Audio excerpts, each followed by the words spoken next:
Ferrari's weekend at Zandvoort couldn't have gone worse. Imagine both cars retiring, one after another, in front of thousands of fans, and all the hopes of a strong home race suddenly slipping away. Lewis Hamilton's crash at turn 3 brought out the safety car and left everyone wondering what went wrong. And just when Charles Leclerc was poised to make a strategic move on the hard tires, disaster struck with that collision involving Kimi Antonelli. For Ferrari fans, it was the kind of weekend that leaves your heart in your throat. Now, I want you to picture this: Hamilton sliding out, the rear of his car snapping, and him just staring off, trying to make sense of it all. Meanwhile, Leclerc was watching his race vanish after what looked like a perfectly timed pit stop. The energy of the track, the crowd's roar, the sudden disappointment all hit at once, and the pressure isn't going away.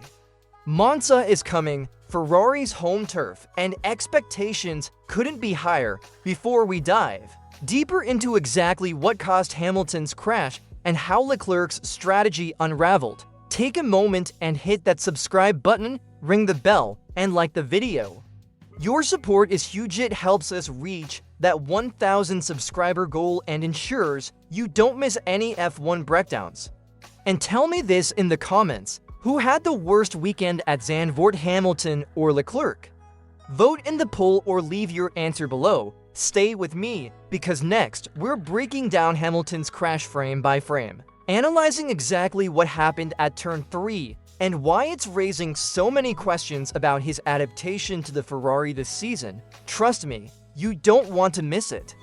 Hamilton's crash at turn 3 wasn't just another DNF, it felt like a spotlight on all the challenges he's facing with Ferrari this season. The 7-time world champion came into Zandvoort with hope, but as he climbed the banked corner, the rear of his car snapped out, leaving him unable to recover. Hamilton later admitted on Sky Sports F1, "I'm not really sure what caused the crash. I will have to look back at it. As I went up the bank, the rear snapped out and I couldn't recover." It was a bit twitchy. Those words hit hard for fans when someone of his caliber doesn't fully understand what went wrong. You know there's a bigger story unfolding. Looking at the conditions, the track was tricky that day, and even small miscalculations at turn 3 could have huge consequences. Hamilton had been chasing Russell, showing strong pace, and even looked competitive with a few cars ahead. That makes the crash even more frustrating because it robbed him of a potential points finish and added to the narrative that he's still finding his rhythm, a car that's very different from what he mastered at Mercedes. At 40, the pressure isn't just physical, it's mental too, trying to adapt while keeping up with drivers half his age. Some commentators, including Vassar, defended Hamilton, saying he went a bit wide in the corner and that one mistake doesn't define his progress. But for fans, seeing Hamilton retired so early and unable to explain why keeps the questions alive. Is this car really suited to him? Can he find confidence before Monza? And more importantly, will he shake off this incident and show the pace he's capable of? I want to hear your thoughts. Comment below. Do you think this was mostly driver error, car issues, or a mix of both? Let's get a real discussion going, and if you're enjoying these insights, don't forget to like the video and subscribe to the channel, turning on the bell for notifications. We're pushing hard to 1,000 subscribers, and your support makes a big difference. In the next chapter, we'll shift to Leclerc and the incident with Antonelli, breaking down how Ferrari's strategy unraveled and why both drivers' races ended in frustration.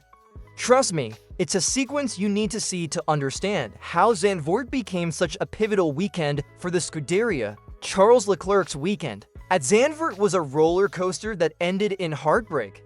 After a strong qualifying and a pit strategy that looked promising, he was ready to make a charge on the hard tires and potentially fight for a podium.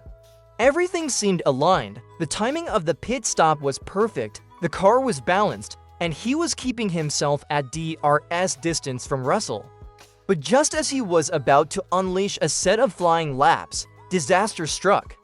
Kimi Antonelli coming off the pits with cold tires, made contact, with Leclerc's rear left ending the Monagas driver's race instantly. Leclerc's reaction said it all.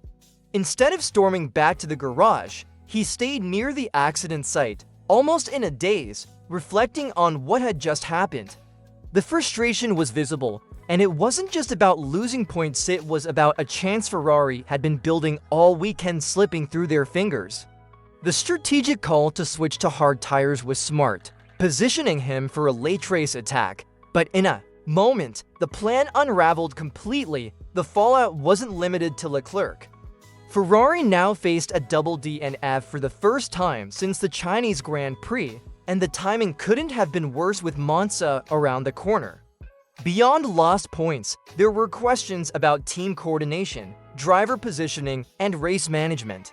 Charles himself acknowledged the incident as a mistake from Antonelli, saying, "It's a mistake from Kimi. You've got to be very aggressive on a track like this too. Overtake, maybe it was a bit too much. He touched my rear left and that was the end of my race." This situation also triggered discussions among team principals.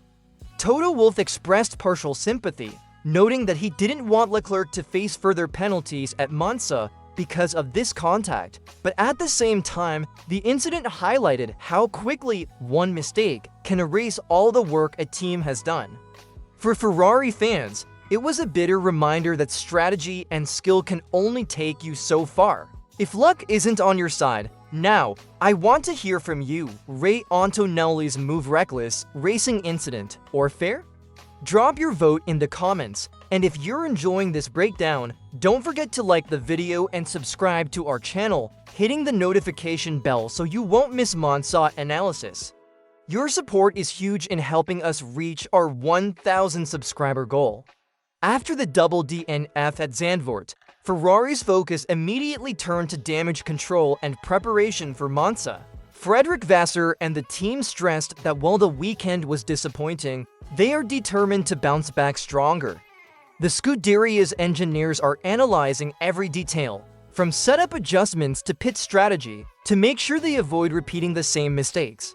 For fans, it's both reassuring and nerve-wracking. Ferrari has the talent and resources, but the pressure to deliver at their home race is enormous.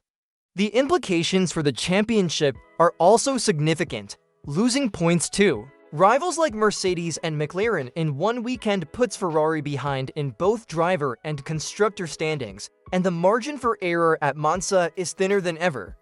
Monza, the temple of speed, will test Ferrari's power unit, aerodynamics, and strategic decision-making. This track is where the Scuderia traditionally shines, but after Zandvoort, nothing can be taken for granted. Every pit call, tire choice, and driver move will be scrutinized, and the team knows it. Despite the setbacks, there were positive signs in Zandvoort that Ferrari can build on. Their pit strategy with Leclerc, prior to the crash, showed careful planning and potential for aggressive late race moves. Hamilton, while out early, had been keeping pace with the cars ahead, suggesting that driver adaptation is ongoing and that the car has promise if handled correctly. The team's challenge now is converting this potential into points when it matters most. Let's hear from you. Do you believe Ferrari can bounce back at Monza? Yes or no? Drop your answer in the comments. Also, if you were the team principal for one weekend, what would you change? Pit strategy, setup, or driver instructions? Share your ideas below, and if you're enjoying this deep dive, make sure to subscribe and hit the notification bell. Your support helps us keep delivering F1 analysis straight to your screen and moves us closer to our 1,000 subscriber goal. Looking at Zandvoort in the bigger picture, Ferrari's double DNF raises some tough questions. Was it just bad luck? Or are there deeper issues with car performance, strategy, execution, or even driver adaptation? Both Hamilton and Leclerc showed moments of promise before disaster struck, which suggests that the team has potential, but turning that into consistent results is proving challenging. Rivals are watching closely, and any slip-ups at Monza could have ripple effects in both the driver and constructor standings.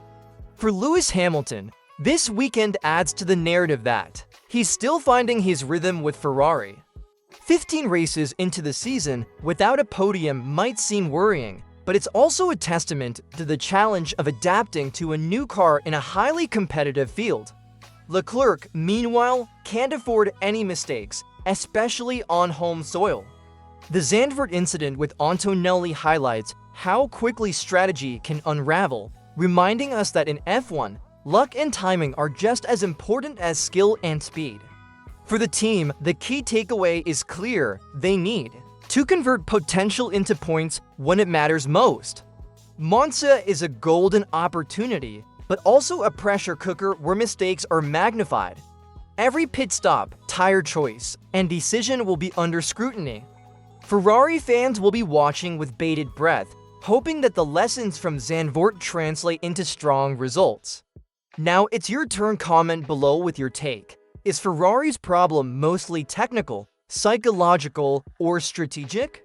I'll pin the best answer, and here's a quick poll for you. Which is likelier, Ferrari wins at Monza next race or another setback? Vote now. If you've enjoyed this breakdown and want more straight to the point F1 analysis, hit subscribe, like the video, and turn on the notification bell. Your support is crucial to helping us reach 1,000 subscribers, and it keeps you up to date with all the twists and turns of the season.